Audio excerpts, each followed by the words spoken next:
Le 22 mars 2024 au stade Gaston Petit-Châteauroux soufflait un vent nouveau dans le football ivoirien. Ce soir-là, à 17h30, l'équipe Espoir de Côte d'Ivoire devait affronter leur semblable de la France. C'était pour certains l'occasion de se faire découvrir par le public ivoirien et d'autres de confirmer tout le bien qu'on pensait déjà d'eux. La bande au capitaine Béni Adama Traoré a certes perdu ce match-là sur le score de 3 buts à 2, mais a gagné en estime et surtout en confiance auprès d'un peuple ivoirien qui ne s'attendait pas forcément à écouter les premières notes d'une musique qui la bercera encore 10, 11 ou 12 années. Bienvenue dans mon histoire. Ce soir-là a été aligné en défense centrale un certain Aoussou Ange et Junior Michel Diaz qui ont brillé par leur ténacité. Les sorties de balle en toute aisance technique et élégance, l'aptitude à faire monter un bloc et la facilité avec laquelle ils ont neutralisé un certain Andrif, je ne jouerai jamais pour l'Olympique de Marseille. Clément Appa et Luc Zobé, malgré leur jeune âge, ont fait preuve de maturité tactique dans leur couloir. Bien que le premier cité était le plus en vue grâce à ses centres mesurés au millimètre près et une lourde frappe qui a failli tromper Lucas Chevalier en première période. Comme on le dit chez nous ce soir-là, le pays a déposé pour Clément Appa et voyait déjà en lui une concurrence saine pour Ghislain Konan. Au milieu de terrain, un duo a réussi à contrôler le jeu et à produire l'un des footballs les plus séduisants que j'ai jamais vu au sein d'une sélection de jeunes. Ce duo était composé de Christ Kevin Nadi et d'un certain, apprêtez-vous,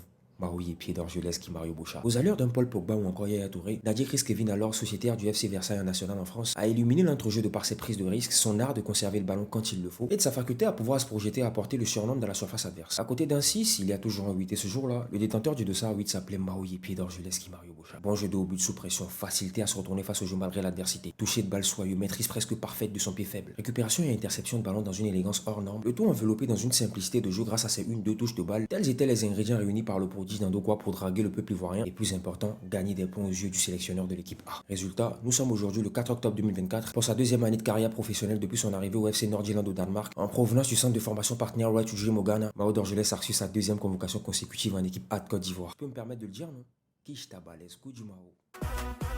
Le front de l'attaque était animé par deux ailiers, un attaquant fixe et un deuxième dans le rôle du 9,5. Lasso Koulibaly, grâce à sa vitesse et sa protection de balle, a mis en danger la défense des Bleus. Mais sur les côtés, c'est bien Abdoulaye David Kinski Traoré Diablo qui a massacré les latéraux français. 9 minutes après l'ouverture du score de l'adversaire, Abou Traoré a égalisé sur un service de Mohamed Bamba avant de servir ce dernier sur le but de 1. Propriétaire du dossard 10 en sélection U23, ce soir-là, je suis tombé sous le charme de l'enfant de Marcory. Si ce soir-là, Mao d'Orgelès a conquis le cœur des Ivoiriens, il y a bien un autre aussi pour qui ce beau peuple a trouvé une grande place dans son estime. D'un Traoré à un autre, il n'y a même pas de pas. Cette rencontre a permis à Traoré d'être béni par la Côte d'Ivoire. Même le coach Thierry Henry est tombé sous son charme et l'a affirmé ouvertement en conférence de presse. Il était partout sur le terrain. Dribble, accélération, frappe, contrôle de balle de classe mondiale zidanesque ou encore bergampesque. La palette technique de l'enfant de Boaké lui a permis de confirmer qu'il n'était pas un simple footballeur, mais un artiste. Même des steaks Mao d'Orgelès, à l'heure où je vous parle, il bénéficie aussi de sa deuxième convocation en équipe A de Côte d'Ivoire. N'était-ce pas vraiment un message envoyé à ceux qui étaient dubitatifs autour de l'avenir de cette sélection dans les années à venir? En tout cas, s'il y a une certitude qui est ressortie en ce soir du 22 mars 2024, c'est que c'était le point de départ d'une nouvelle génération qui, si tout va bien, fera le bonheur de la Côte d'Ivoire et même de l'Afrique en Coupe du Monde. Ce match référence a changé pas mal de mentalité. Aujourd'hui, les U23 sont encore plus suivis. Et la politique d'intégration de ces derniers en équipe A pris une nouvelle envergure. Vive la jeunesse ivoirienne, vive le football ivoirien,